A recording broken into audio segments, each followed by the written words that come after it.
BJP प्रवक्ता और राज्यसभा सांसद सुधांशु त्रिवेदी बागेश्वर धाम पहुंचे, जहां बीजेपी प्रवक्ता ने बागेश्वर भगवान के दर्शन कर बागेश्वर सरकार से मुलाकात की।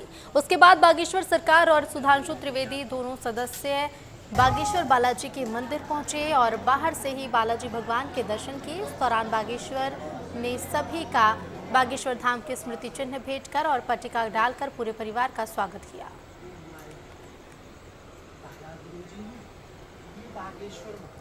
और पूर्व सीएम उमा भारती ग्वालियर पहुंची, जहां उन्होंने सपा सुप्रीमो अखिलेश यादव पर निशाना साधा और कहा कि अखिलेश लोकतंत्र को नहीं मानते, वो तो परिवारवाद को मानते हैं। परिवारवाद भी एक तरह का राजतंत्र है।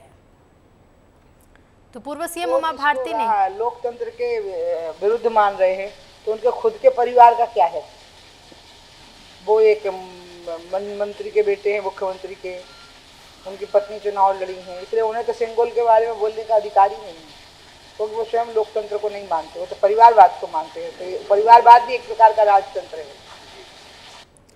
इधर पीसीसी चीफ दीपक बैज ने कांग्रेस की समीक्षा बैठक को लेकर बयान दिया और कहा कि आज बस्तर और कांकेर में लोकसभा चुनाव के हार की समीक्षा होनी है।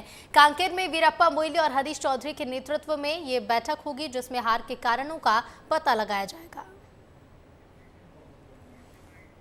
माननीय वीरप्पा मोइली जी और हरीश चौधरी जी की टीम छत्तीसगढ़ आज तीसरे दिन है और लगभग 7 लोकसभा रायपुर में 2, रायपुर और महासमुंद, और कल बिलासपुर में 5 लोकसभा की समीक्षा होने के बाद आज कांकेर जा रहे हैं, जहां पर बस्तर लोकसभा और कांकेर लोकसभा की समीक्षा होना है।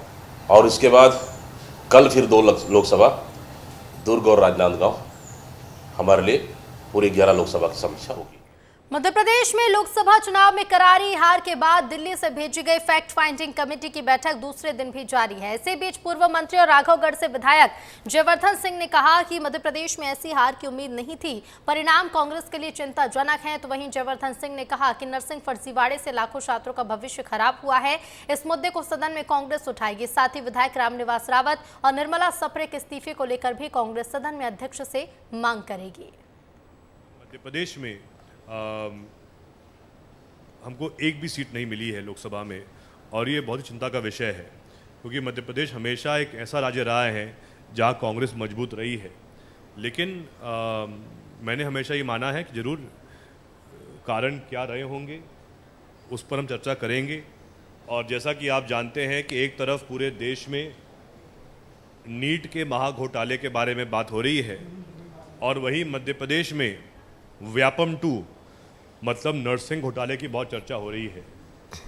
हम तो ये बात पिछले 2 साल से कह रहे हैं कि ऐसा क्या कारण है और ऐसा कौन सा बड़ा पाप किया है भाजपा सरकार ने, जिसके कारण आज दिन तक पिछले 3-4 सालों में नर्सिंग छात्रों को प्रमोशन तक नहीं मिल पा रही है।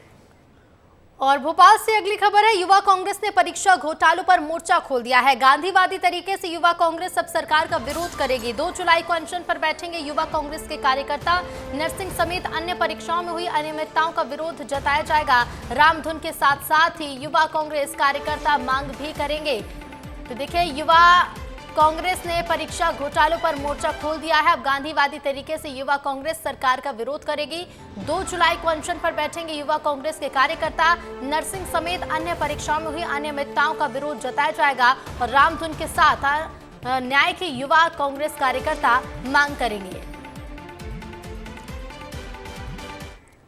इधर बलरामपुर में मेडिकल दुकान संचालक पर गंभीर आरोप लगे हैं। 55 साल की महिला की मेडिकल दुकान में ही सर्जरी कर दी गई। सर्जरी के बाद महिला की हालत गंभीर बताई जा रही है। तो सर्जरी के बाद महिला से 23,000 रुपए ले लिए।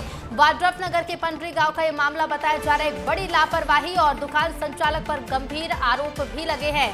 बलरामपुर से मामला सामने आया है। मेडिकल दुकान संचालक जिसने एक महिला की सर्जरी कर दी, 55 साल की महिला की मेडिकल दुकान में ही सर्जरी कर दी और महिला की हालत अब सर्जरी के बाद से गंभीर बताई जा रही है। और ज्यादा जानकारी के लिए सीधे रुख करेंगे बलरामपुर से संवाददाता नंद कुमार कुशवाहा लाइव जुड़ गए। नंद कुमार, एक बड़ी लापरवाही उजागर हुई है, बड़े आरोप है, क्या कुछ अब तक जांच इस मामले में की गई है? जी रितु, मैं आपको इस मामले में बताना चाहूँ कि बलरामपुर जिले के जनपद 50 पंडरी का मामला है। पंडित पंचायत ग्राम पंचायत का मामला है। यहाँ पे एक महिला से फाइल से उनकी बीमारी थी और मेडिकल शॉप में दवा लेने गए थे और वहाँ पे उनको सर्जरी के नाम पे ठगी कर दिया गया। वही मेडिकल शॉप में उनको सर्जरी कर दिया गया और फिलहाल वहाँ पे महिला की जो तबीयत थी ज़्यादा खराब हो चुकी है, उनको अंबिकापुर निजी हॉस्पिटल में रेफर कर दिया गया है। वहाँ पे महिला जो है उनकी वहाँ पे इलाज जारी है। जी बिल्कुल नंद कुमार, शुक्रिया आपका जानकारी के लिए। तो देखिए, महिला जिसका इलाज जारी है, लेकिन मेडिकल संचालक के इलाज करने के बाद, महिला की सर्जरी करने के बाद से महिला की हालत गंभीर भी बताई जा रही है। चलिए आगे बढ़ेंगे, बात करेंगे भोपाल की, जहां आज कांग्रेस विधायक दल की बैठक होनी है। विधानसभा सत्र को लेकर कांग्रेस रणनीति तैयार करेगी और सरकार के खिलाफ सदन में उठाने वाले मुद्दों पर चर्चा की जाएगी। बजट को लेकर भी विधायकों को टिप्स दिए जाएंगे, साथ ही कई अन्य मुद्दों पर भी सरकार को घेरने की तैयारी है। तो सरकार के खिलाफ सदन में उठाने वाले मुद्दों पर चर्चा करेगी आज कांग्रेस। विधायक दल की बैठक होने वाली है और विधायक दल की बैठक बेहद खास है, क्योंकि विधायक दल की बैठक में विधानसभा सत्र को लेकर कांग्रेस रणनीति तैयार करेगी और सरकार के खिलाफ सदन में उठाने वाले मुद्दों पर चर्चा की जाएगी।